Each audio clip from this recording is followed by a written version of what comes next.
we. Now then they rush us. All them slave, no more slave queens. Now then they rush us. Yeah. And then we the jeep and the sports car. Now then they rush us. We the eat chicken inside keke. They still they rush us. Fine, fine, mama, them like we. Now then they rush us. All them slave, no more slave queens. Now then they rush us. Fine, fine, mama, them like we. Now then they rush us. All them slave, no more slave queens. Now then they rush us. The thing them sleep on me, see me no. We they make them whine, it's let me know. Other girl say she don't like me no more. Other girl I ask if make she go low. Waiting and sleep, all see me on her. Make them whine, it's like me low. Other girl say she don't like me no more. Other girl I ask if make she go low. Now what it's in that interest. Tell me say the month and I want bring you happiness. No pillow can sleep on me breast. Now they pity me can no say country chicken at the chest. Kitty no go ever let me pop a lampo. They no care if no lights stay up a lampo. Left the other girl the balabo. Why it's me and you the collabo? Whenever the girl are moving her body in the party, the man never rushing. People are coming and telling me things, so many girls gonna rush me. You know easy, and it's how we go, they rush me. Fine, fine, bubble them like we. Now then they rush us. All them slave, mama slave queens. Now then they rush us. Fine, fine, bubble them like we. Now then they rush us. All them slave, mama slave queens. Now then they rush us. One day we the jeep and the sports car. Now then they rush us. We the eat chicken inside keke. They rush us. All this.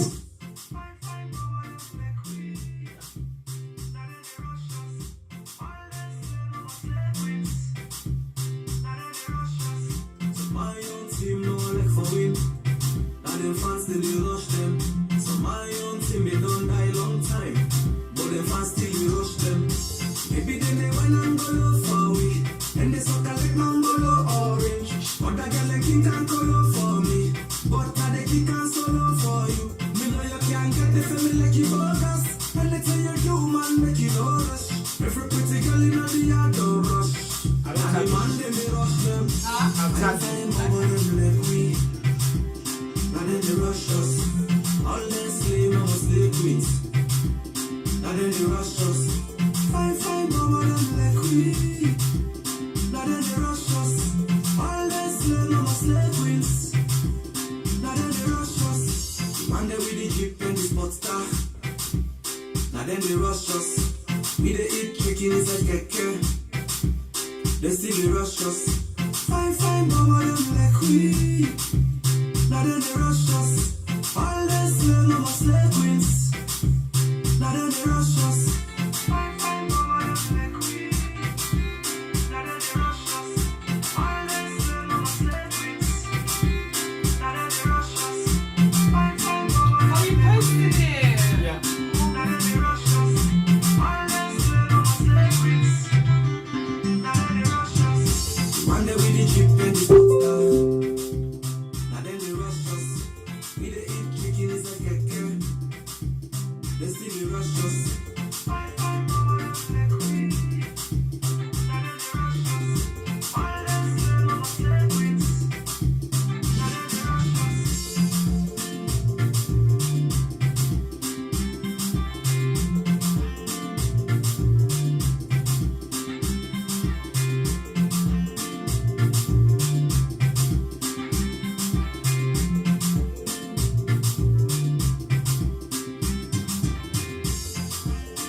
Fine, Bobo and like we. That's right, countdown. Now, una they wash we, wanna lie. Now we wash una. So we're gonna come back to that. So good evening, welcome to the program. It's your boy DJ Little the Moses for Salon Entertainment, and you are definitely locked onto Diaspora Vision Network. That's right, the topic, the program, Diaspora Voices, where they bring una come the latest and the hottest vibes where they go on na Sierra Leone and Sierra Leone in the diaspora, basically, not just in Salona, or everywhere, whether in America, whether in the UK, wherever it's taking place, it's all about bringing Sierra Leone hottest news to una right now, the comfort of una palm, now una laptop, now una desktop, now una phone these days, or Bluetooth. You know what I mean? These days, Bluetooth is all over the place. Everything is Bluetooth.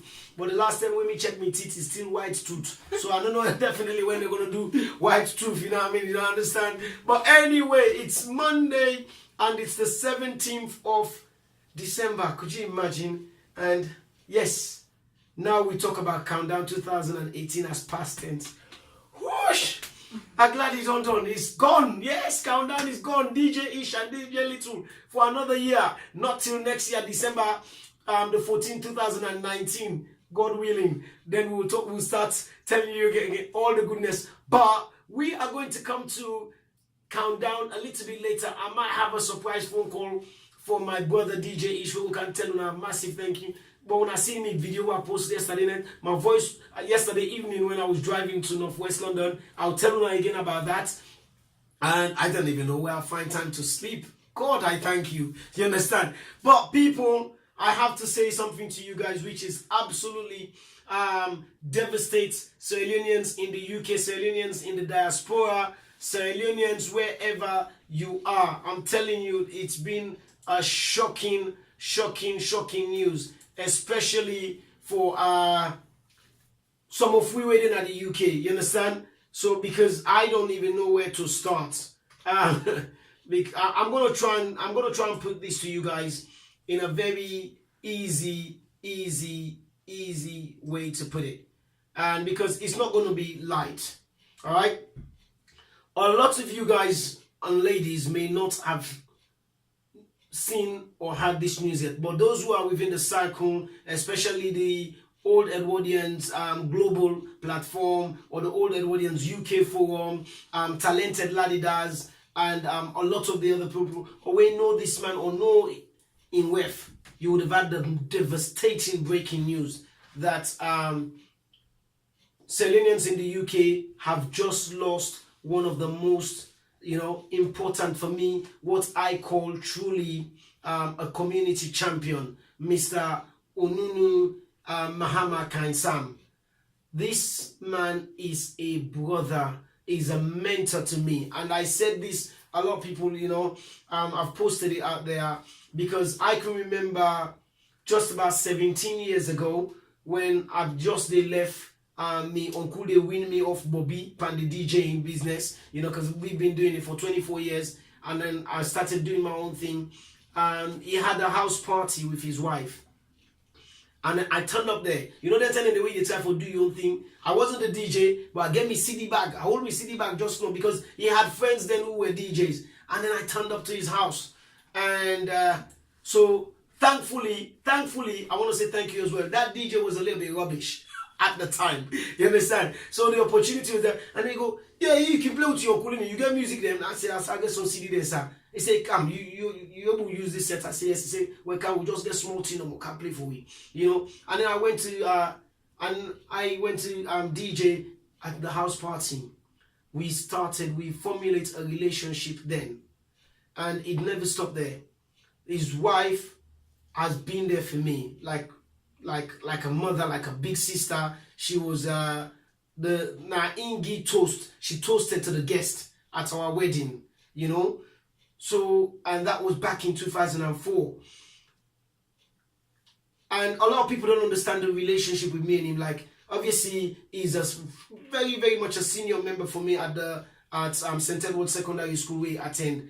I didn't even know him at St. Edward's, but when we got to the UK, and thankfully when schools organization alumni then they reunite together, you get to know people, and that's how I got to know him again at the Old Edwardians, because we kind of lost contact. And he always tell me, say, you need to come back now you school, you need to come join the organization, you need to start DJing, you do so well at the community, and like, he's always mentored me, he's always supported me, and his family, his wife has always been there for me and my family. And when I received this text today on my phone, because my WhatsApp data was off, and then around about lunchtime I turned my data on, and I saw the text popping through, trending. And I thought, no, I'm in denial. Like, what? Mr. Onunu, no longer with us. I can't believe. I was like, no, this is the most shocking news. So obviously, what do? You try to call straight away to verify this kind of news. When you get any kind of news that you really want to get it from the source, immediately I called Auntie Ernestine, but unfortunately I couldn't get hold of her. I called my wife's sister, who happened to be the daughter as well to Auntie Ernestine, Amelia, Mrs. Anderson. I called her, she confirmed. I called Auntie Tomosha, where I get the news from, she confirmed. And I'm thinking, what a devastating, what a this. And then I went into the old Edwardian, because I was refusing to go into the old Edwardian forum. So I went into the forum, and then I saw R.I.P., rest in peace, Onunu. I see pictures are trending. I'm like, the people that I still can't get over it. I still can't get over it. I'm in shock. You know, I'm in really, really shock because, and you know, when we do these things, yeah, you get people that when they come around you, most of the time they put their hands around your shoulder. They said, you're really doing well in the community. We appreciate what you do. And these are the kind of people that you're thinking, hang on, how does he watch my program? Does he really watch my program? How does he know what I do? These people, they are dedicated, they're passionate, they support you. And these are the kind of people quietly that will come to you and give you advice, feedback on what you're doing. And you're thinking, you know, I'm thankful I have followers like that. So tonight, I just want to send my deepest and profound condolence to the Kind Sam family and Eva, the eldest daughter, the rest of the kids, Auntie Ernestine, and, you know, I don't know where you are at this time. And I know, like, you are a woman of faith. You are very much spiritual. You are being called within the ministry. And I pray that you found strength within the ministry, the church which you serve, to be able to accept this loss of your husband. Because no amount of sympathy, no amount of condolence that we can share to you will be able to at least make you understand. But we hope that that can help a little bit. So Auntie Ernestine, we really, really, really, myself, my family, and the work I do, I want to send my deepest condolence to you on the very, very sad loss of Mr. Onunu Mahama and Kind Sam. This is a truly shock. To the rest of the old Edwardians family, I just want us to regroup, stay strong. Talented Laddie does, where he's an active member. Again, we need to regroup, stay strong, and, you know, because Sierra Leone, like I said on one of my posts, Sierra Leone has really lost a hero. For me, he was a hero. He's a mentor. He's a big brother. He's a friend. He's somebody that tells me off. He's not afraid to tell me off. And but more importantly, he believed in what I'm doing, and he supported me. He's always giving me good words of advice. And I don't know what to say. I'm truly lost for words. And I hope that all of us, the Selenian community, can be there to support the family and pray for him to be accepted in the highest of the heavens, and as God has called him. May his soul continue to rest in perfect peace. Mr. Onunu Mahama Kind Sam, let we all stay strong and be there. If anybody wants to try and reach the family and don't know how, you can contact myself, and you know my number. It's not hidden. It's out there for the world to see. It's 07903233737. I will put it out there again for you guys. It's 07903233737, and then you can see my number there, and I can get you in contact with the family. And many of you would have seen the post on social media, on WhatsApps, and or text that has come through directly to you. But yeah, we will come back to that. And also, we go get for telling about Saturday night, how glorious it was. Yes, Countdown Volume 6, success. That's it. But anyway, people, this, like I said, tonight, I always go now the hottest UK news where they happen. You know what I mean? I always tell them what it happen and they gone. And this is what's happening right now. If for Una, on a television, on again, I also for do one thing and one thing only, to watch iRock TV, Nollywood TV. You don't follow the news. You live in the UK, you don't know about nothing that's going on in the UK. Tell you they don't, they sleep one day, then come boom you now you bathe, then can you go back salon. That's when you realize that Britain no longer belongs to black and ethnic minority. But anyway, stay calm. That's not the news. The news is the leader of the opposition party, Jeremy Corbyn, don't actually tender a motion of no confidence against the Prime Minister, Theresa May. Jeremy Corbyn, you are in cuckoo land. Anyway, still, because I don't know whether they would advise, maybe na Chuka Amuna, that they don't Chukam, Tony Blair, the biggest liar, all of those kind of people that they don't can convince. I can't understand why Jeremy Corbyn and Tony Blair will be on the same page, because no, they're not the same. They're like chalk and cheese, you know what I mean? They look white, but they have different mentality. So, but Jeremy Corbyn, JC May, if you were to come and ask me, say, DJ, what do you think? Should Labour Party tender the motion of no confidence against Theresa May? No. You see Theresa May, now puss again 9 life. She's not ready yet to go. You know, even in party, last week when they vote of no confidence, you see, win 200 plus votes. Do you know what I mean? That he gets over inside party. So you can't touch her. Right now, she's the only puss where able to catch all the rats at them. So when I just left her, lay it on in job, they wanna beg and say, Mama dear, you don't do what you for do, we tell you thank you, now for resign. That's all you can do. Just leave her be. But Labour trying to tender a vote of no confidence against Theresa May, bad idea. Really bad idea. Because where are you going to start? You don't know whether your Brexit, like I said to you, Brexit for me is a cereal. Because like, all it needs is milk. And then you put a little bit of sugar. And then you mix. And then you just, because I don't get it. Brexit is like Weetabix. Have you had your Weetabix? Have you had your Brexit? I don't know. You know what I mean? Because you got kids that go, I don't like Brexit. I don't like Weetabix. That's what Brexit is all about. It's like Marmite. Love it or hate it. So, nobody knows. There's no middle ground. So, if she started it, let her end the race. And then we get her out. That's all we need to do. Just leave her be. Alright? That's the UK news I've got for you guys so far. Anyway, we're moving on. This is where I need to get polite now and start saying good evening and welcome to all my peoples. And I'm going to start from you. Emma Nazwa, good evening and welcome to you. I hope you had a very good birthday. Kadiatu Mariama Kamara, good evening and welcome to you. Jonathan Kagbo, good evening. Pacho Kamara, I see you. Memuna Kamara, I see you. Avril Williams and Mamawa Kalon, I see you. Hang on a minute. Do we have data in Sierra Leone? Avril Williams, where'd you get your data from? You're watching the program live all the way from Freetown, Sierra Leone. I'm seeing you. And that's the Mamina Power. Jobai Miyatakoma, good evening and welcome to the program. Samuel DJ Achar, welcome to the program. Elijah Tolly says, may his soul rest in perfect peace and may God grant him paradise. Amen to that. We got Fatu Jabi watching. Dianto Didi, you woke me up yesterday at 6 o'clock in the morning when I just come off from the club trying to recover from my good sleep. Anyway, I've got the USB. Don't worry about it, brother. If you don't come and collect it, I'm on my way going. So come and collect it before I take and go sell up.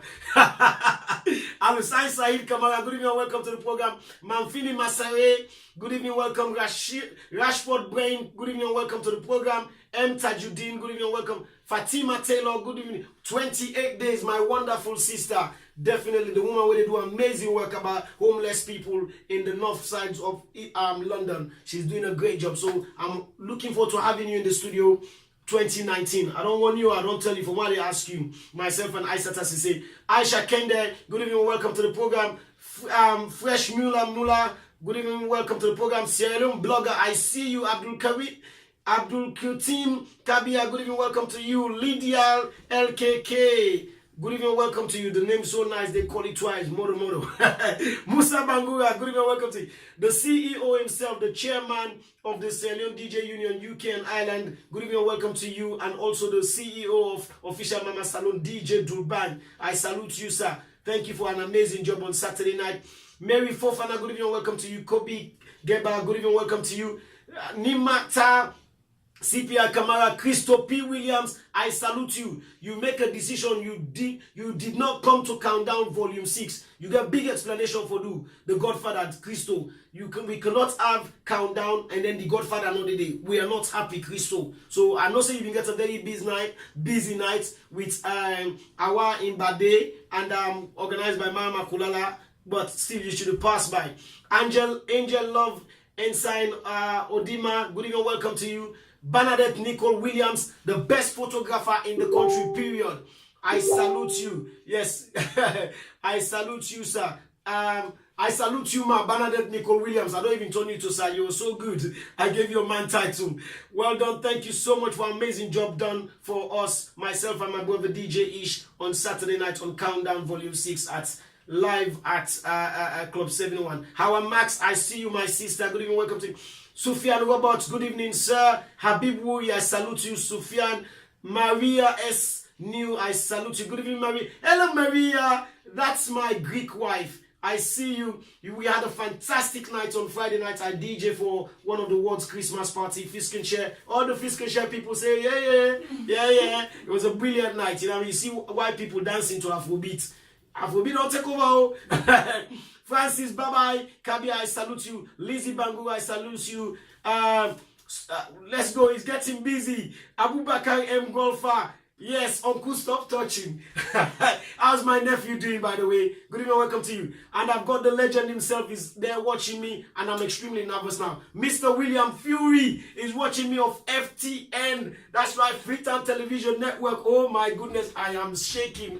It's not easy. People, please, do me a favor, share. Nim Contact Toure, I salute you. Good evening, welcome to the program. Zainab Sise, Ramatu Titi Munu, and Captain Dez. I salute you. Usman Content, the chairman of Lonsai Union. Thank you so much for Lonsai Union for coming on board and supporting us on Saturday night. Thank you. Muna Mansare, good evening, welcome to you. Paul Augustine, Celia, and Prismina, Emma Nazwa. Una all good evening, welcome to Una. Ibs Bangura, my CEO advisor of Diaspora Vision Network. I see you, sir. Everything is already in place. The card is ready. I can show you that the card is ready. The letterhead is ready. And he's preparing me for go meet Mr. Fewry in for the meeting. He said, you're not going to go meet that man. You don't get all things ready. Make sure so you don't get the complimentary card. Make sure so you don't get your letterhead. You get for go there. That's the only way Mr. Fewry go look at you and say you serious about your business. You know, you just can't turn up. Make sure say the letterhead already. So I've been working with people that will passionately care about me and love me so much. They're prepping me. So Mr. Fewry, I don't put me gloves on. I'm like, you know what I mean? I'm really ready to come in and talk, you know what I mean, professionally. You see, that's what my voice is. We're ready. And I got the letterhead as well, you know what I mean? So I've got Ibs Bangura, and I start to say, you know, they don't prep me, they don't wash me, they don't say, when you shake your hand, make sure say you squeeze your hand tight, you know, say you're confident about what you do. So, and they do me press up every morning. When I get to 6, I sweat, I tire, I don't do so good. Anyway, people, we're here tonight because it's, I've got a little bit of a sad news to tell you now. So tonight is going to be the last show for me. Last week, Thursday, was Aisata Sise, the last show of 2018. So tonight is going to be my final show for 2018, right? That's right, 2018. And Diaspora Voices show will return in 2019, God willing. And we've continued from the level where we done this year, level up. And we thank God and we are grateful to God Almighty for making it possible for us. So, but guess what? What a better way to finish the year? What a better way to actually round up the show? What's a better way to say, you know what? We've had a fantastic year. How can you do that? There's the only way you think I was going to come quietly. I never bring the most beautiful thing around me. Do you know what I mean? Like, I've had a tough year. I've had a rough year. I've had people saying things. And we've had commendations. We've had, you know, all kinds of nonsense, but we not get down. Me na chomba wamba. I get knocked down, but I get up again, and you're never gonna get me down. So tonight, for my final show on Diaspora Voices, right, locked in on Diaspora Vision Network, I had to go shop around. It's not easy every day you get Superman the link to the show, you know what I mean? It's not every day you get the most beautiful thing sitting next to you, you know what I mean? You know, I don't bring a cam February, March, where you know, I'll bring a come towards the end of the year because I reserved it. You know, you go and save the best for last. That's what happened there. So, ladies and gentlemen, my people, my Selena people, wherever you are, you're locked into the Diaspora Voices, and don't touch that dial because my special guest right now, all right, even though she's a man, I'm a woman, I'm going to sing this song for her as she walks into the studio because she's a fine titty like her. Now me, they rush. Okay, people, let's say good evening and welcome to Miss Christie Fewry, SL 2018. Queen! Miss SL. Come here, give me some love. Oh, baby girl. Look at that. Wait. Now wait, I don't even know if I've got legs right now. I'm a little bit nervous right now. I don't put the legs together. If I find it like you, I mean they rush you. My. Run. People, let me lick my lips. Scrumptious. Permission to touch. She is amazing. Ladies and gentlemen, please, good evening. Say welcome to Christie Fewry, Miss SL UK&I 2018. Hi, yes, she's young.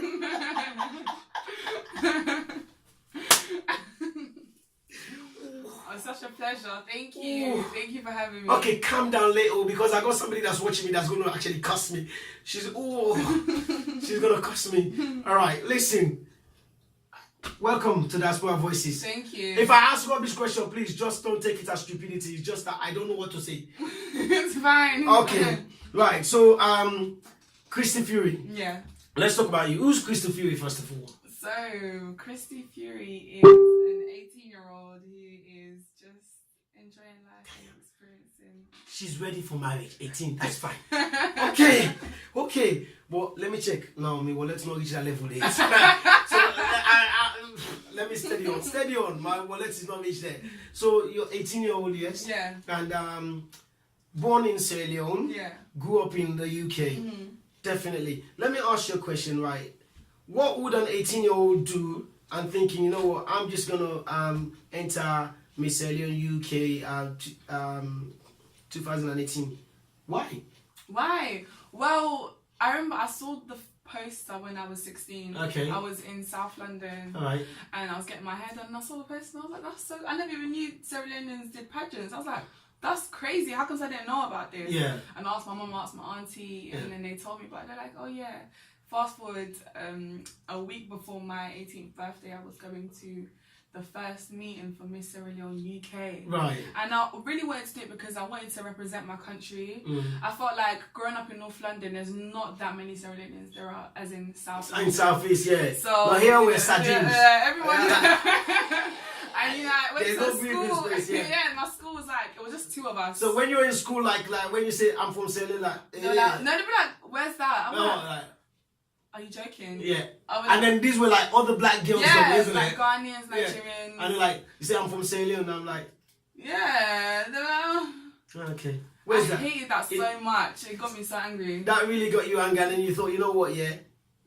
I'm gonna go into Miss Sierra Leone and then I'm gonna show you. Yeah.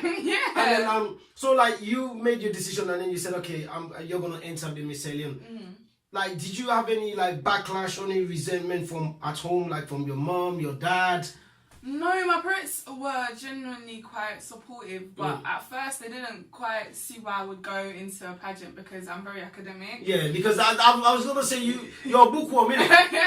Yeah. You like really like books, so like, you know what I mean, for somebody that's very studious and then thinking like sometimes you want to separate being a very studious person and like, you know what I mean, because people see beauty pageant as a social entertainment. Exactly. You understand? Did you like well you're gonna be getting ready for uni and like you're doing your A levels? Yeah. Why would you want to do that? Exactly. Did they say, okay, well you get with blessing? No, my parents were like, first they asked me, I was like, is that what you want to do? I was like, yeah, I really want to do it. And after that they were really supportive. I kept them updated about what I was doing and what was going on. but they didn't quite understand how big it was either. Right. Like, they were just like, okay, you know, because I normally enter like competitions Yeah. for drama because I study drama as well. Oh, okay. So you did performing arts. Yeah. So that's why good. I wasn't too scared to be on stage. Oh, okay. And my friends were like, okay. So you had that little advantage. Did you tell them that? I didn't tell them. The girls were like, why are you so confident? She did have an advantage. Performing arts school. Yeah. It really does. It really does. Parents, put them performing arts from when they're 10 years old. It makes a great difference. Yeah. No, when I was just doing the rehearsals for the pageant, Mom started realizing, okay, like you go every Sunday. Yeah. And then when the photos came up, Because it was time consuming, isn't it? It was. A lot of sacrifice. Every week. And then at that time you're obviously getting your A levels done. Yeah. And then you're coming away from home. Yeah. Your parents are not used to seeing you going out for that long. Yeah. And then coming because I there's a was lot. always at home. Always at home. Good girl gone bad. So come the time for the pageant and then the big thing, the big finals, and did you have like a whole family support network, uncle? Because you know, obviously, I don't know, like it's a bit of a shame. You probably had the story like where have been the face of Miss SL UK&I, like hosting it for the last, and this was the first year I did not host it, and because rightfully, I think it was the best time for me to end last year, and for a new generation, they got much more younger presenters, and I did it for 4 years, and you know, it would have been nice to meet you girls, because usually meeting the girls, like, you know, I get to know, and then I contribute, I support, and I give advice. But I didn't have that opportunity with you girls. How was it like the build up? Getting into the final, because it must be a daunting task. Yeah, well, in terms of me or like everyone? yourself and then the rest of the pageants. Well, the build up, it was quite intense. Yeah. Because rehearsals was quite like really fun. Yeah. We had a lot of fun and we met a lot of the team and we were just joking around but when it came to rehearsals, everyone was really strict. Yeah. Until it got to like the last 2 weeks of the pageant. Right. Before the pageant, that's when you started realizing, oh my god, this is what have I got myself into? Yeah. No brother in the army. This is serious. Like. Yeah, like oh your girlfriend that you're both gonna be competing together that you used to get on you're so straight faced against you. We wasn't too much like that actually, because a lot of us we were really close. Yeah. We all enjoyed our. So you build like a network, isn't it? Yeah, we did. Everyone was really open. We were really fun. Like we were even sharing our dresses, and no one was like really secretive or anything. Okay. It was not like what you see on. So TV. like, how many of you were girls there this year? So it was originally 9, okay, but then it got down to 7. 7, okay. Yeah. And did you say, look at somebody, who did you think, because let's be honest, you never went into that competition thinking you're going to win it. You thought, let me go and get the experience. Yeah, let me have fun. Then you have fun, you understand? And obviously at 18, like as you said, getting close to your 18th birthday, the best thing your parents would want to do at that age, go and express yourself, because anyway, you're a smart girl, you're not going to make silly decisions, because like their parents will be thinking, okay, that's where you go and meet the wrong boy, or that. Yeah. But they let you go. And then, who did you look at from your other pageants, contestants and said, you know what, I'm scared, I think she might win it? Did you have anybody that you were looking up to? You know what? Secretly, I wouldn't say I thought like, oh my god, this person's gonna. But I genuinely thought that a lot of the girls were like, we were all good. They had a strong chance. I was thinking, oh my goodness, like who's actually going to win this competition? Because one, we were all so close, and two, everyone was so confident. You rehearse with these girls every single day. Okay. And so you spent like over a month, 6 weeks plus. It was like 11 weeks. Wow. It was actually quite a long time. We spent like 3 months together. Well, that's good. So you actually build a strong bond. Yeah, it was quite strong. So, Alice, who came second, and Naya, who came third. Yeah. She's second princess, and Alice is first princess. First princess. Yeah. So like they were two really good, and I feel like there's no one I can think, oh my god, because a lot of the girls everyone deserved to be at least top 5. Yes. Well, good. At least, yeah. So like in now you're on the competition is all going, and then you got down to the top 5, and then when they call that top 5, these are the top 5 that made it through. Did you like, Christie Fewry, I have a little bit of a confidence that I'm going to win it now. Now the biggest thing was for me to get into the top 5. Now I'm in there, now I'm going to win it. Did you feel like that, or did you think, well, now I'm in the top 5, at least let me come third? The thing is, when I got into the top 5, I thought, oh my goodness. I thought, I was having so much fun. You should have seen me the night. I was having so much fun. I felt like a lot of some of the girls were quite stressed. Yeah. And like were a bit worried, but I was thinking. Did you think that came across and the judges saw that you were so relaxed? Did you think that was an advantage? Yeah, one of the judges came to speak to me and they were like, you were so confident.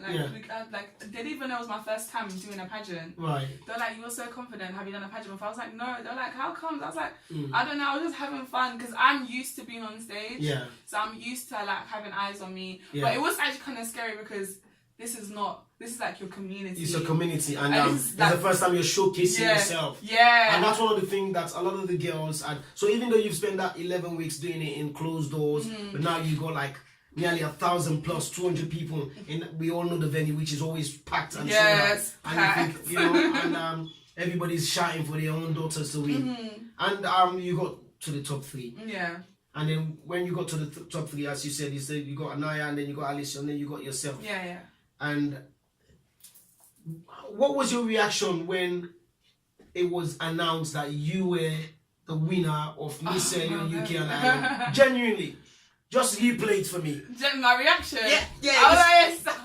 Because obviously you have to be a queen. So you have to be calm. I wasn't calm. I was calm. Oh my goodness! I was just smiling. I couldn't stop smiling. Like I was just smiling from ear to ear. Right. And I was looking at everyone, and I was like, thank you, because my people that came out were so much. Okay. My family and the group. They supported you. Yeah, I had the Sierra Independence group that was behind me. They were huge, like support. So what was your secret formula, winning formula? What was it? Yeah, for winning. What was it all about? You know what I mean? So now you had the 11 weeks to prepare. What did you think, apart from like you had that performing arts experience? Yeah. From the pageantry itself, what was giving you edge after edge, week in after week in, that made you want to win? Yeah, that made you want to win and made you want it as well.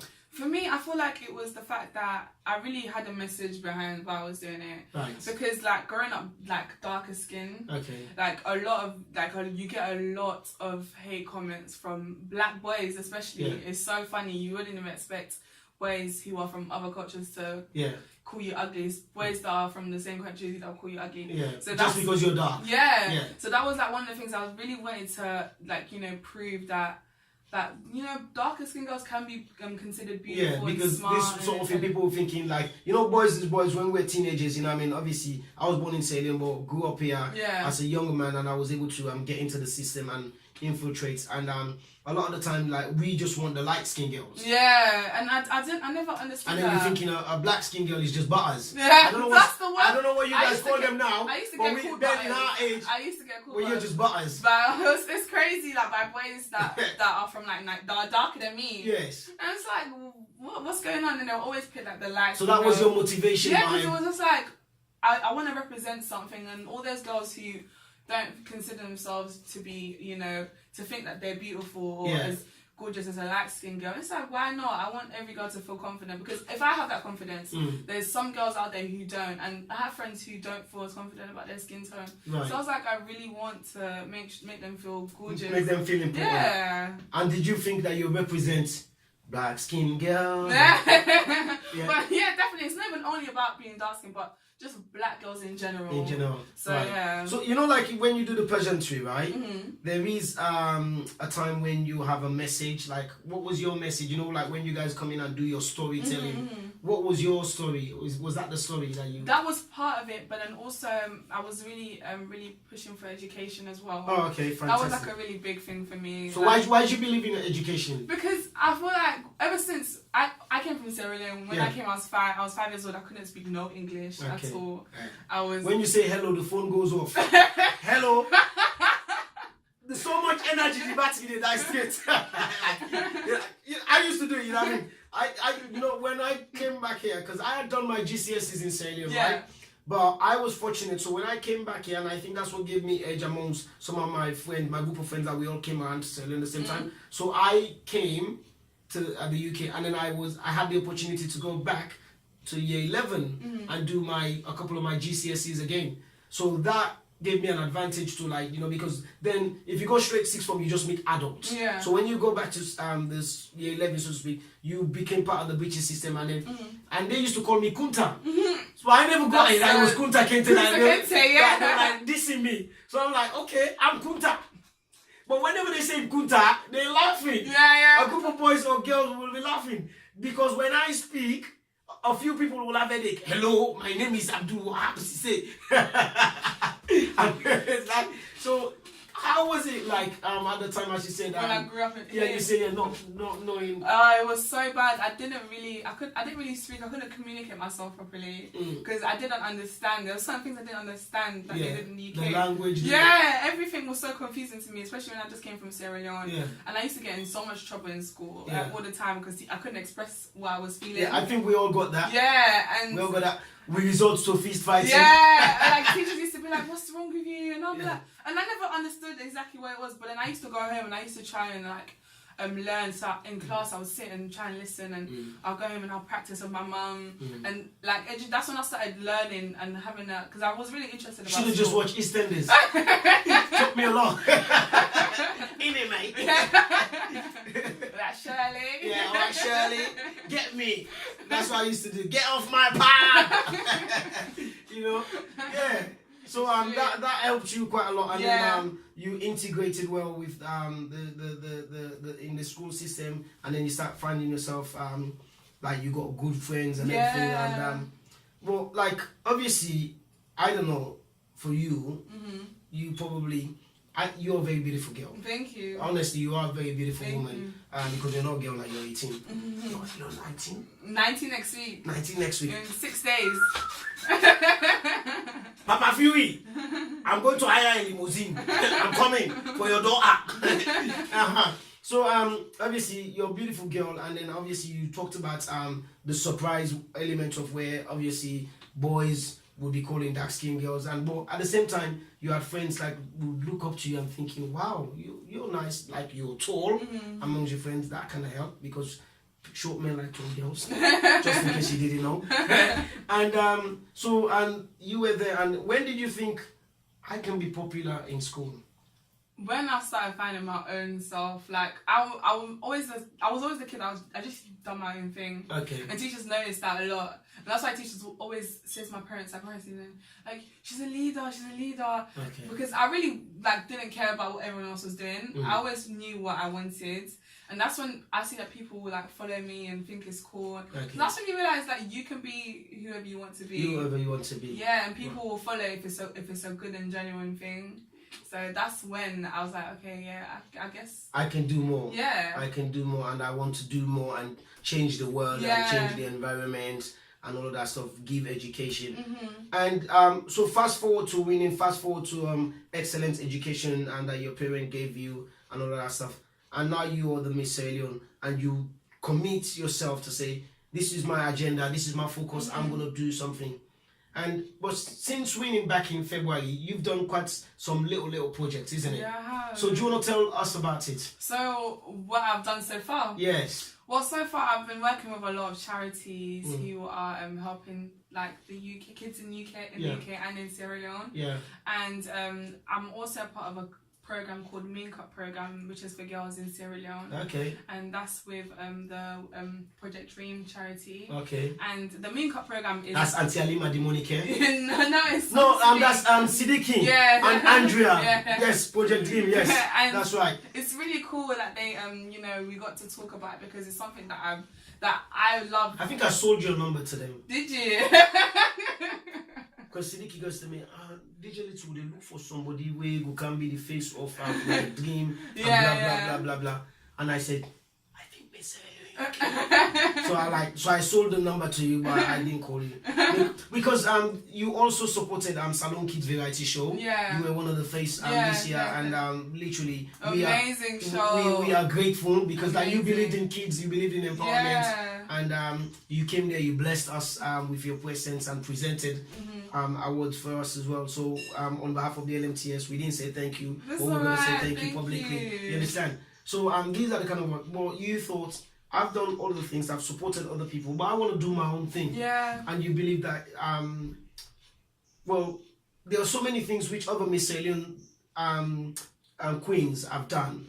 What can you do? What can I do differently? How did you get to think, before you say what you're going to say, how did you get to think about that? And why did you buy into it, first of all, before even talking about it? You understand? Okay. So, yeah. So, at first I was thinking, what do I really want to do? Yeah. Like, what is something that is true to me? Okay. Like, I don't want to do something that's just going to be like a copycat or going to be exactly the same as something that someone else has done. Yeah. I want to do something that was genuine to me and also original and that will be exciting for everyone else to enjoy. And that's when I came up with the idea to have a no makeup day event, which is called Come As You Are. And she is brave, people. Very brave. Very brave. Because in these days of our Lord, black girls go to bed with makeup. When you go to any black girl's house, they no longer have white pillowcases. They carry black pillowcases, dark brown pillowcases, burgundy pillowcases, maroon pillowcases, because they wake up, the remaining of their face is still left on the pillowcase. You get my point, people. That's the reason. You don't go to any black girl's house and find yourself with a white linen shit. It's not happening. And there comes Miss SL 2018. UK and Ireland coming there and say, no makeup day. Did you get cussed? yes, a lot of the girls loved it. They were all like, oh my god, this is so needed. Yeah. Especially in a day and age where makeup is such a makeup big is thing. the day thing, you know what I mean? It's like businesses are booming. Yeah, over makeup. So how many Sulaina Mansares have called you and cussed you? I can use Sulaina because she's my niece, so I can afford to mention her, because you're about to put them out of business. Is this what this is all about, or what is it about? Obviously, like the makeup thing. When I first thought about it, was mainly because like Instagram is such a big thing right now, and they have such a niche where you have to look this type of way to be considered beautiful. Yes. For you to get on the big promotion pages, for them to post you have to have this certain look. You know, you've got like North London's finest and the Fashion Nova girls, the Fashion Nova babes, and all of them. You have to have this certain look. You have to I used to have a girlfriend that had a moustache. Did you? She did. That's original though. No, one of my girlfriends, she had a moustache. Every time she kissed me, I bruised. But see if she bruised me like 10 times. Every time she kisses me, I come up with a scar on my lip. Oh my god. Because the moustache just bleed me, man. So like, but now she would have been perfect. No, but seriously, like, this is the thing where, like, stuff like that, I want girls to feel comfortable in whatever skin God has given them.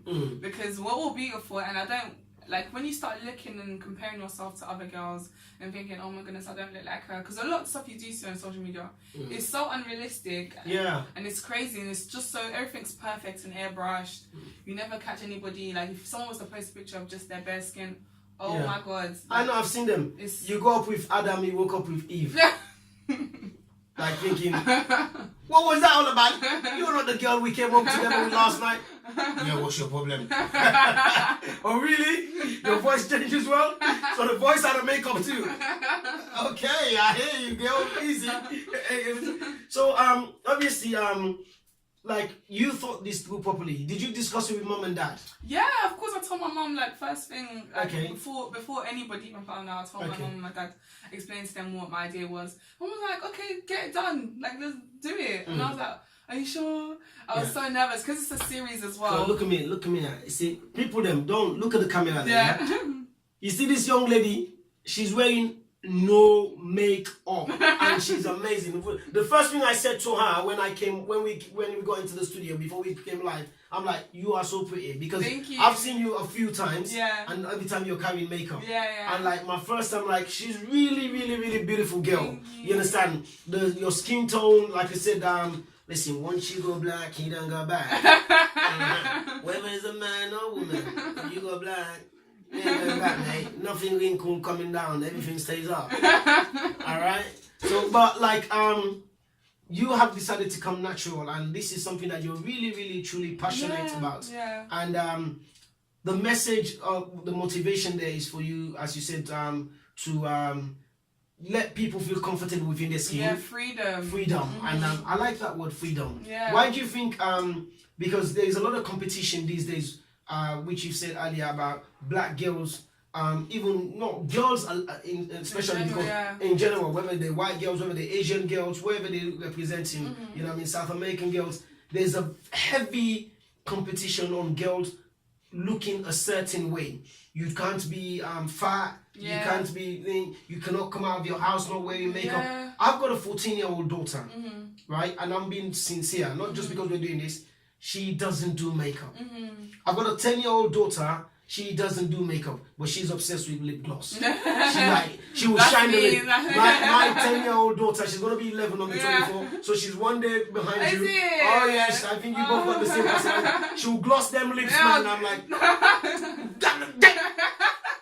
the first thing she packed when she's going to Sierra Leone was a lip gloss. Yeah, that's me when I first came. I'm like, Papa, God help me, oh! She's nothing like her sister. Her sister. Nothing, no makeup. She's beautiful. She doesn't do the makeup. She's not into none of the makeup things. And she dances as well.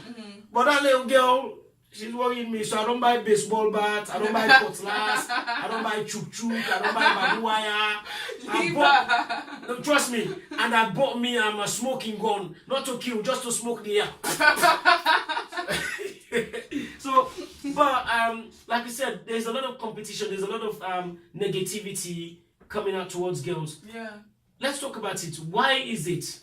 Is it because of boys? What is it? Because I feel like in general, I feel like girls want to compete with each other. I don't know why. I thought mainly it's because of the way girls have been socialized.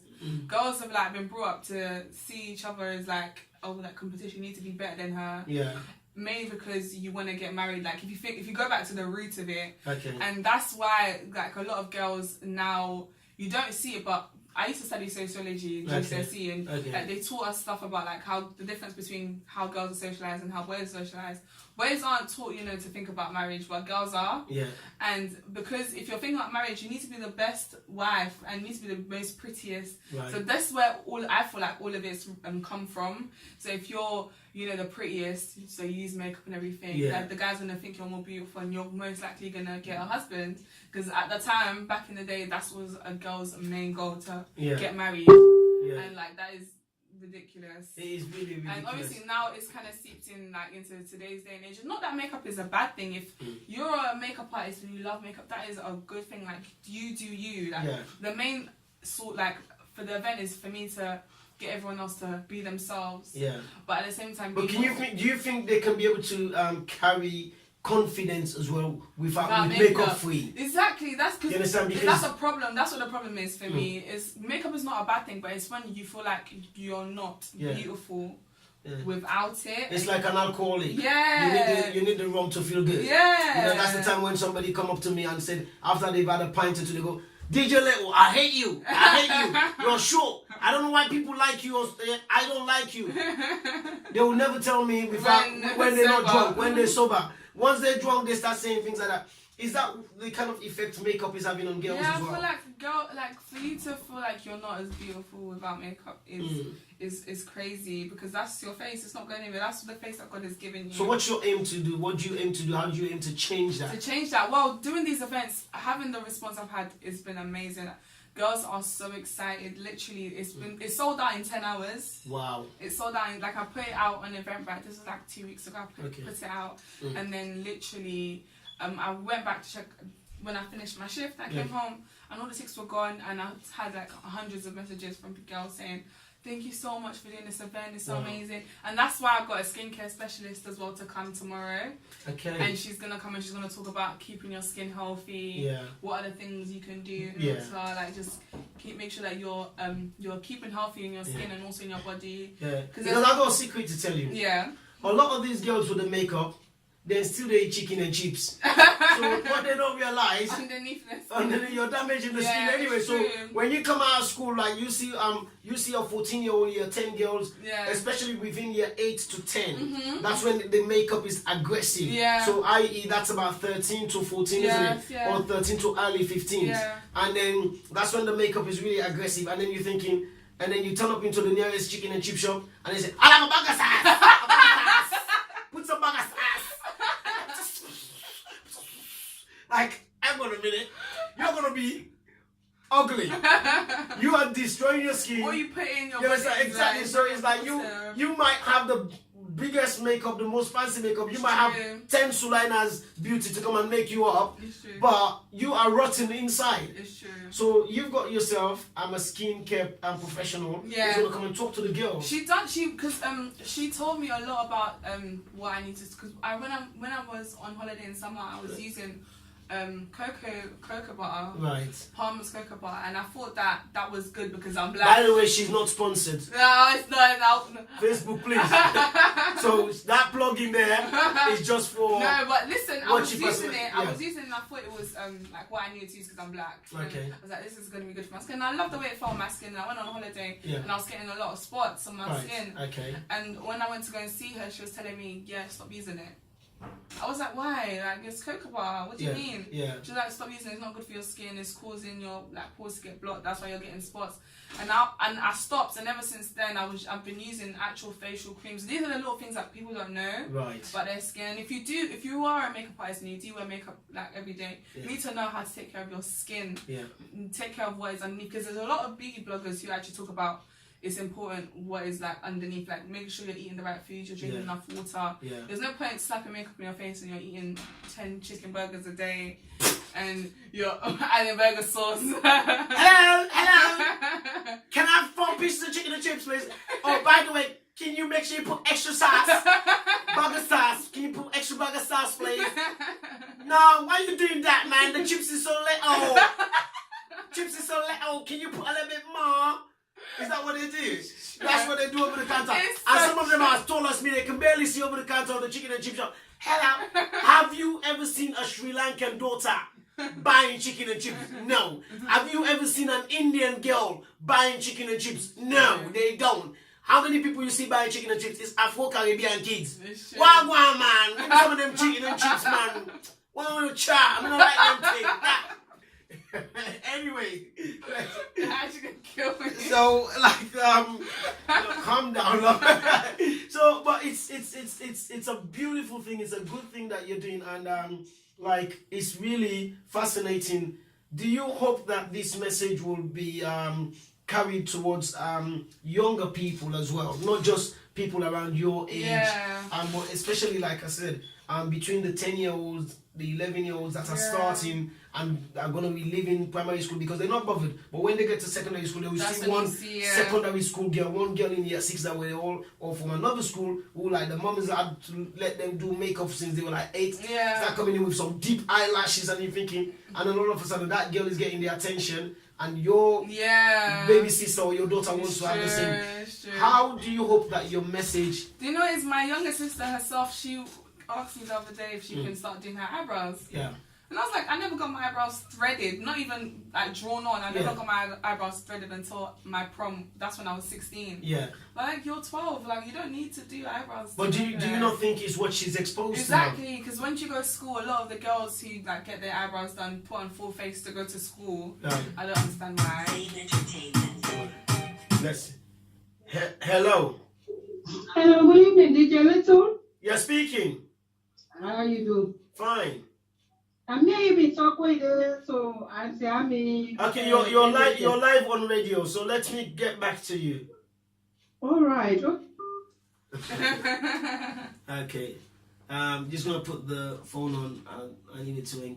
Okay. We're gonna open up the phone now. Right. So we're gonna open up the phone line now. If you want to call Christie and ask Miss SL Beauty Queen 2018 for UK and Ireland, and you can call her, ask her any question. The number is 07404957930. That's 07404957930. She's here. You can ask her any question, or alternatively, you can call on the DJ Little number, which is 07903-233-737. Ask Christie any question. Yeah, you were talking about your younger sister asking that she wants to start doing eyelashes. Yeah. Tell her you will do 4S. But I explained to her, I asked her why did she want to do it, and she's like, oh, she just wants to try it. I was like, you don't need to try it, your face is fine. Okay. And it's just a thing about letting younger girls know. Do you think they need that sort of thing for older girls like yourself, like to be like a role model, so to speak, who can give them that confidence to say, reassure them to say, you don't need to do this, not yet. You'll have a lot of time to do it. Do you think some of the older siblings, or some of them don't even have that, or the parents? Yeah. Because let's go back as far back as the parents. Do you think parents sit down with their children and say, you know, this makeup is not right for you, not now? Yeah. Well, some of them don't. Like, some of their parents, I don't think their parents even understand why they're doing it. Because sometimes you need Can I help you a little bit? No. I'll let you say that piece, honestly. What would you say when the parent is competing with the daughter? But give me some of that makeup. Sure. Angela! Angela, you don't look fine these days, oh. Who are these characters? Angela! I know a lot of them. Like, Angela, yes, mom. And that thing where you be left on that table, you don't want to say the name because you don't want your daughter to know that the mom's nicking the daughter's makeup. Because, like, mom's been checking out Angela, 14-year-old Angela, looking really, really good. And I go, Angela, that thing where you left on that table, that thing where you feel like lipstick. Oh, my makeup. And now you say yes. Who's that you be left from me again? Oh, on the table, because Angela is not going to ask the question, why, mom? Yeah. I say, oh, okay. As soon as Angela go, mom's going to go to one birthday party 6 o'clock in the evening.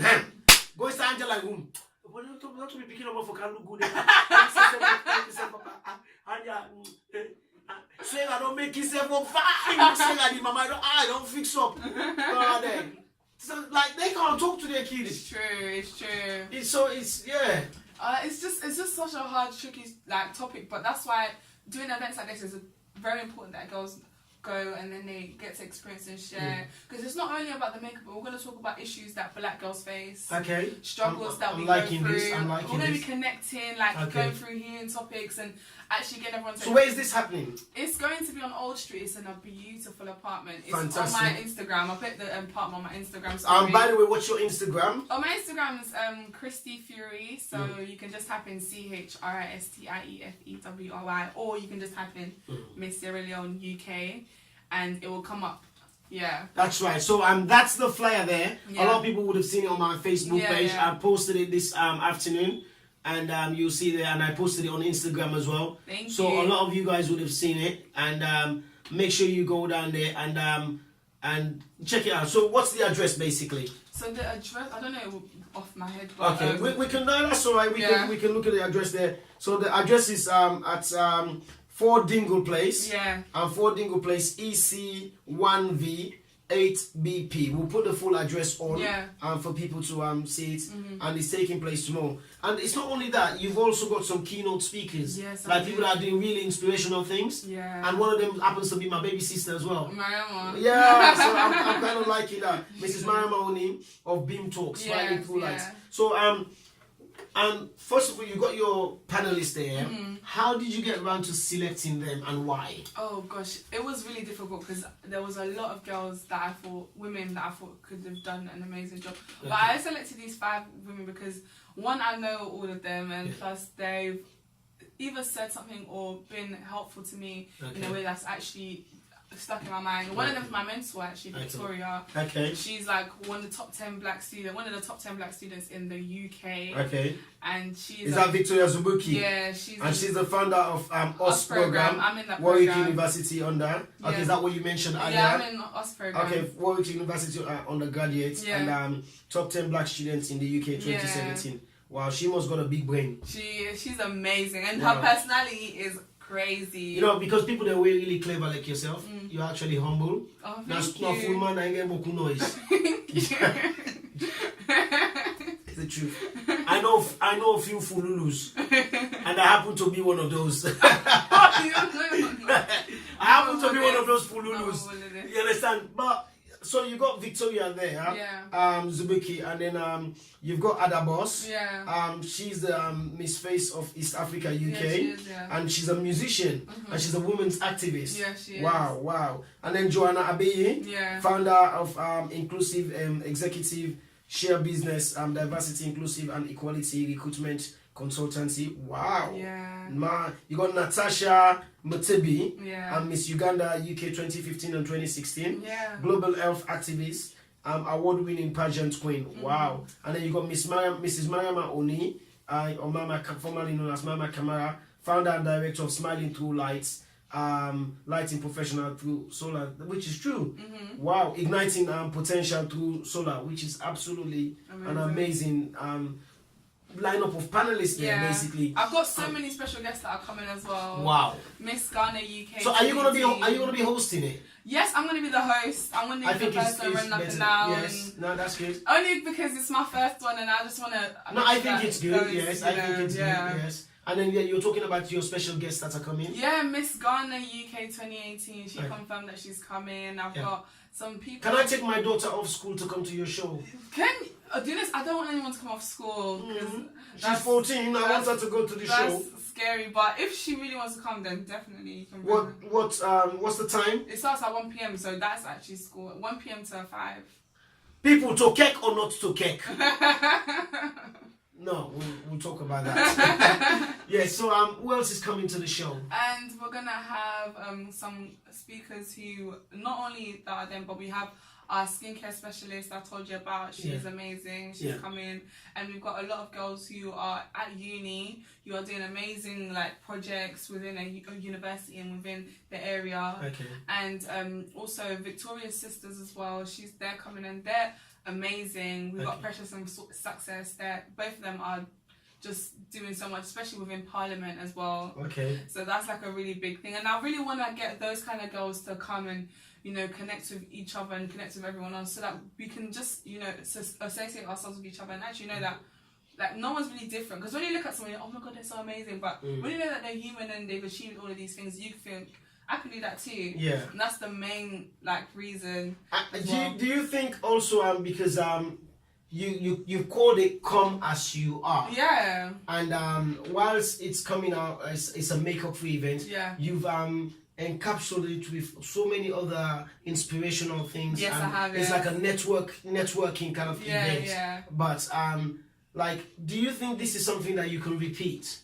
Come As You Are, yes, it's a series. It's a no makeup series. Okay. And Come As You Are, this one is inspired by the scripture Revelations 22:17, which is like basically a scripture that actually saying "Come As You Are," because it doesn't actually say "Come As You Are," but people always think it says "Come As You Are" mainly because of how it is structured, and it's just like God. You've lost me when you say scripture. Is it biblical? Yeah. Yeah. I'm going to read that in the Bible. Which part of the Bible? Maybe I've not read that part. Revelations 22:17, yeah. Revelations 22:17. Yeah. You know, you talk so fast, I miss them. Yeah, I like catch that. I did not catch it. I have to be honest. Like Revelations. Sorry. So it's part of the scripture. Yeah. It's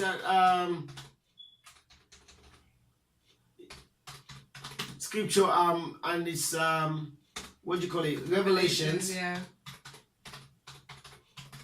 22:17. Yeah. Right?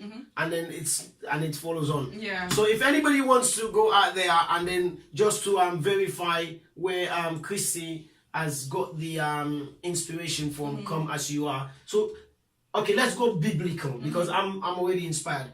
Why did you choose Revelations 22:17, which quote the word "Come As You Are"? Because it's always just been something that is so amazing. And when you think about Jesus, like a lot of when you think about church in general, you have to be. People have this conception that you have to be perfect. Yeah.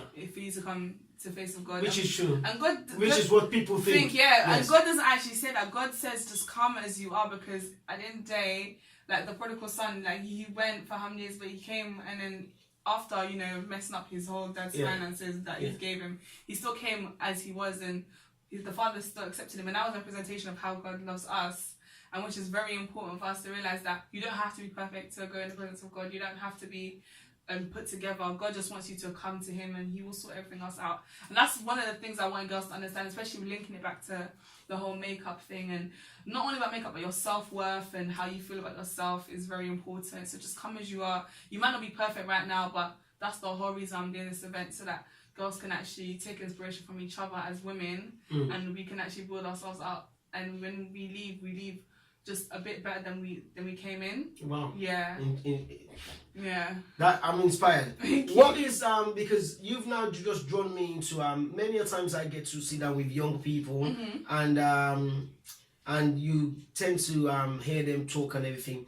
But I have to commend you. You're the Thank first you. young person in a long time that I've spoken to that have just gone very, very religious on me, whether being a Muslim or whether being a Christian. Thank you. What is the value of religion in your life? Me, Because you have just sort of like opened something which I tend not to go there and ask this question because I don't know whether this child or this girl or this boy would be religiously devoted. So what is the value of religion to you? For me, it's not even about religion, it's about spirituality and how I connect with God in a relationship rather than routines. Because religion's more like routine, you know, you need to do this, you need to do that, make sure, and that sometimes it goes away from what God actually says. From studying the Bible, I've been studying the Bible since I was like really young, and my mom used to come into the Any room. potential husband, go read the Bible now.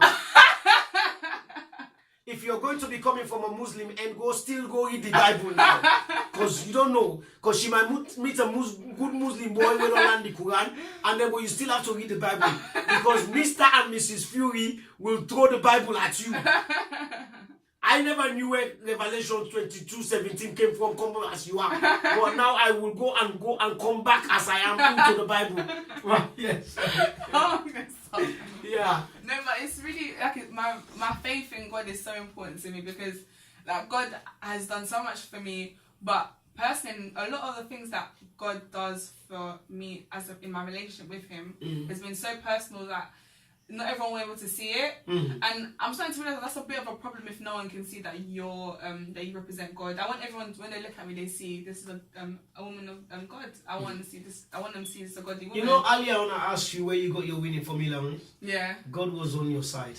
You were already chosen. You were already ordained by God. God had already destined that you were going to win it, and because God saw you are one of His children, we are all God's children, but one of His chosen few, and He ordained you that night to be the winner of Miss SL, and deservingly so. And you know, I'm inspired truly. So you said it's a series which you're going to follow up on. Is this going to be like every quarterly, every yearly? What's the plan? I want to have at least 2 a year. So I don't want to set any dates right now because it is really difficult organising an event. After doing this first one, we've seen how difficult it is. Oh, we've got a call. Caller, yes, let's take a call.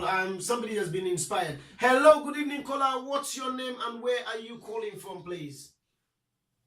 Yes, good evening, DJ Nico, Philip, calling from London. Hello, Mr. Salif. Is that Salif or Sule? No, it's Philip, Dr. Philip. Dr. Sule, oh, an amazing, yes, that's Dr. Sule there.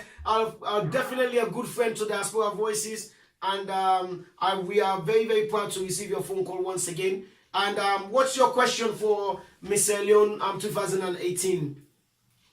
I mean, it's not really sort of a question, but I want to just elaborate and on some of the key points that she's made. I mean, I'm quite astonished and I'm really pleased about her knowledge in different things that she's just elaborated on. Okay. Firstly, I want to congratulate her for her being Mr. Williams. Yeah.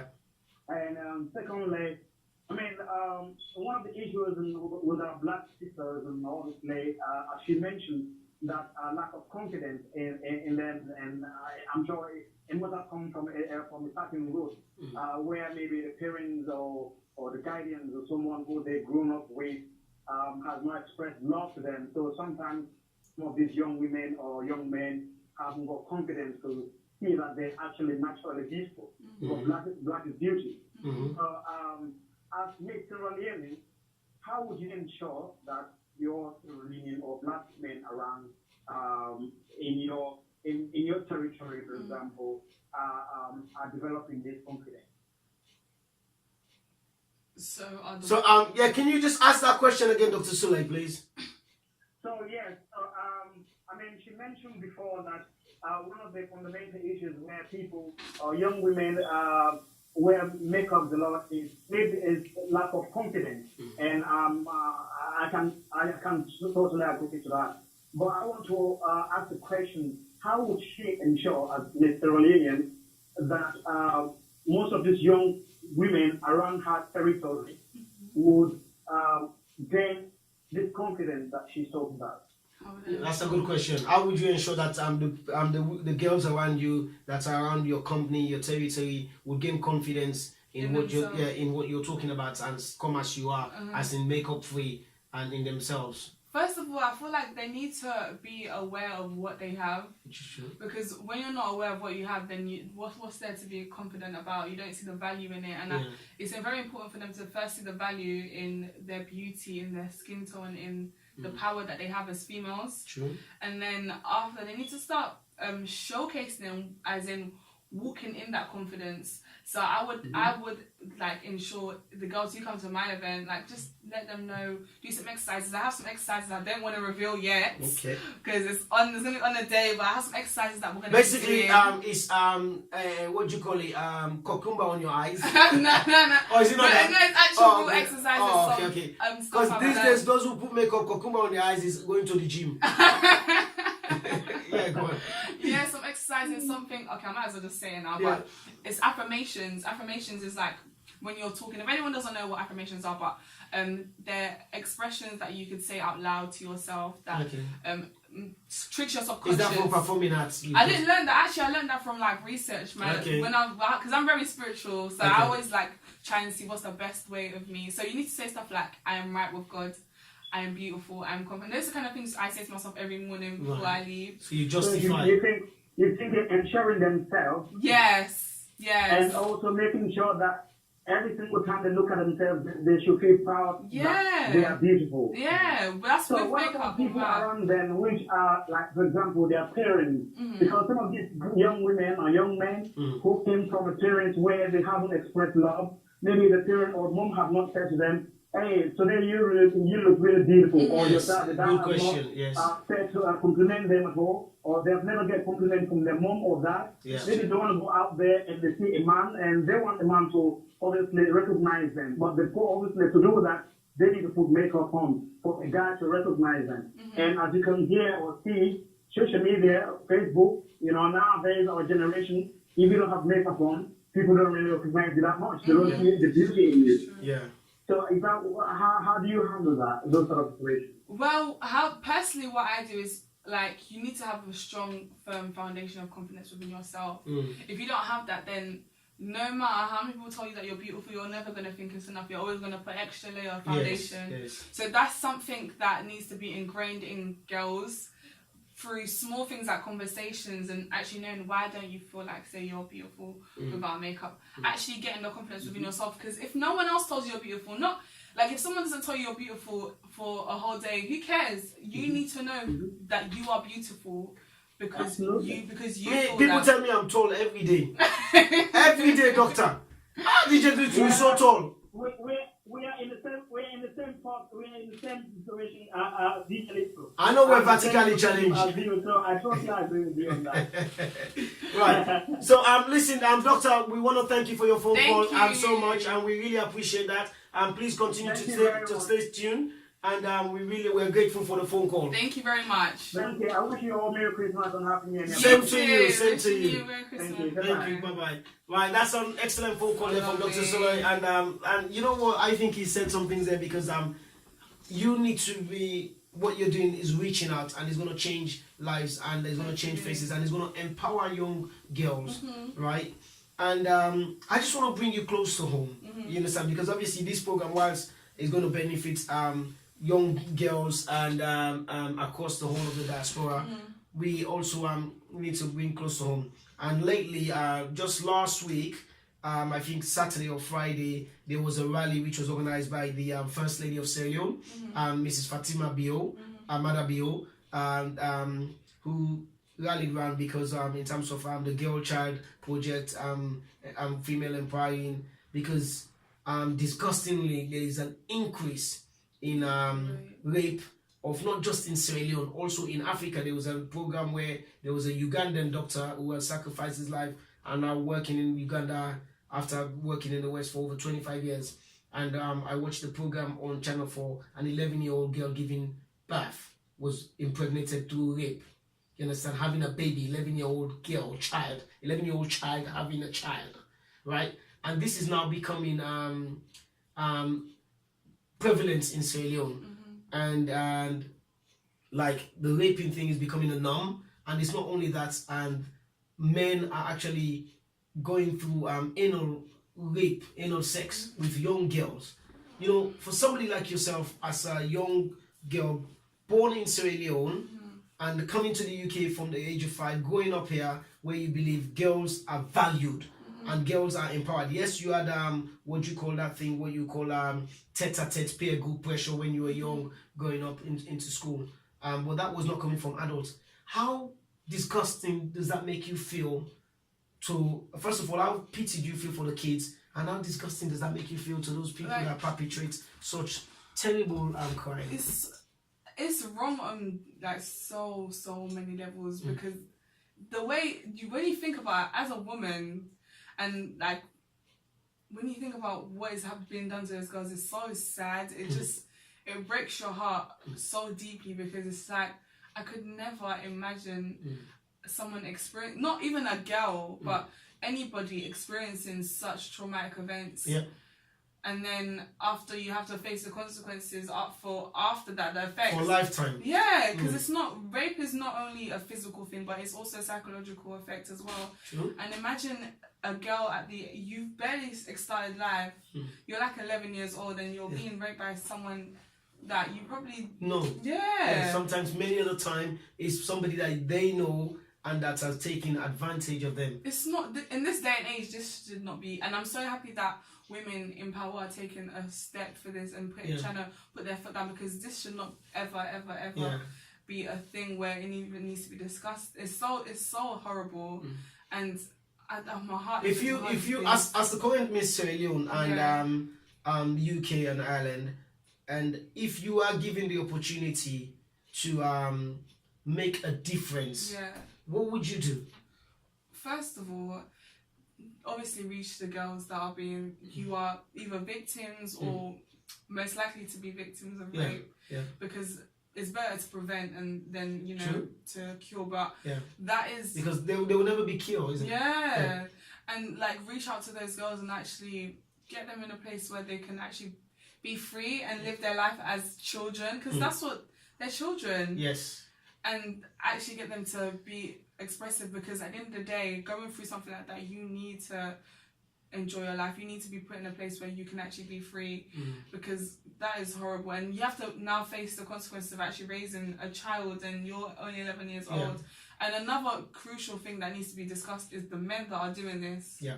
What is going on? What is in their heads? In their psychology. That they think that is even okay. I think they're sick, and they should be sterilized, they need possible killed, because somebody like that, if they've not had children or they've had children, take away their children, and if they've not had children, rob them of the opportunity forever becoming in that situation. Sterilize, and I say not only sterilize them, make them completely impotent, completely impotent, and because people like this should not be looking at women and seeing them as objects. Yes, that's the thing. That's the point I was actually going to go on, because when you look at rape, you're not raping because you just, like, some people are crazy, just want to do it, but you're basically trying to use a woman because of her female parts and what she has, and that's where, again, the problem is, like, why don't certain men see women and think, I should respect her?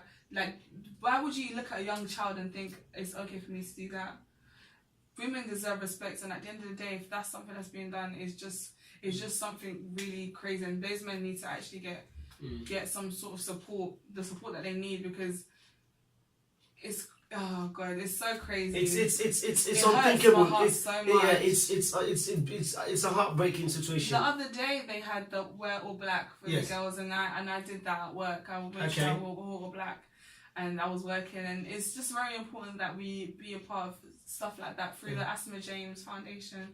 And that was like a really big thing, and I thought that was an amazing idea, and getting people to know, and actually the men that partake in that was that's even more amazing, so that men are also showing support for that, because as well. It's so upsetting. What can we do? As you said, you've spoken about it in terms of continue to raise more awareness to Sierra Leoneans, as well as not only in Sierra Leone but Sierra Leoneans in the diaspora as well, because you have a situation where obviously this is not your area which you're looking at for now, but you have a situation where there are people that know the people, and then they know the perpetrators, and then yet they're protecting them because the government. Yesterday, I was watching one of the television network where they're streaming live the event, and then the government is actually running a campaign now where they say, "We they arrest you, the mama. We they arrest the papa." So if you know, say you got a family member where they rape you picking, and you're covering it because you think that person is providing finance for you, we are going to lock you up as well as dealing with this person. What do you think about that? I think it's an excellent idea. I think that's a great idea because at the end of the day, why would parents, especially, that's something that I've heard that goes on in black community, that girls are being molested or being abused by someone in the family, and the girls are told to shh, don't say anything, and that's from family members like the mum and the dad. Like, that's so sad, but the idea of actually arresting the parents, I think, is good. Is it because of the shame? It's the shame of, obviously, because I feel like the parents feel like they owe this person respect, they owe them some sort of I don't know, like some sort of I don't understand the idea of having to actually protect someone who's hurting your child. That's when you have to go again, what has the parents gone through for them to think that this is okay for me to protect? Maybe the parents themselves have gone through something like that. You never know. Some mums who are hiding some sort of like sexual assault to their daughters, they may have gone through the same, and it's such a touchy topic, and it needs to be addressed. It's something that we're going to address because what I'm looking at to do myself and I certainly say from the Healthline show is to have young women like yourself and some boys as well on Diaspora Voices, and we have a topic on it. Would it be something that you want to be part of? Definitely, because that is a very important topic. Thank you. So let's talk back about Come As You Are, and I like Come As You Are, which is happening tomorrow at 1. Earlier on, we got a question from one of the moms there, and who really likes what you're doing, and it's come from Gladys Thomas. Gladys Thomas says, the date and time are not great. The timing is clashing with school and work. Is it something that you thought about, and what would you do in future? In the future, because now I know that this is something that everyone wants to attend, and the support has been amazing. Again, thank you. So now I know, but my only issue is if I'm gonna get young girls to come, do I really want them to come at 6 p.m.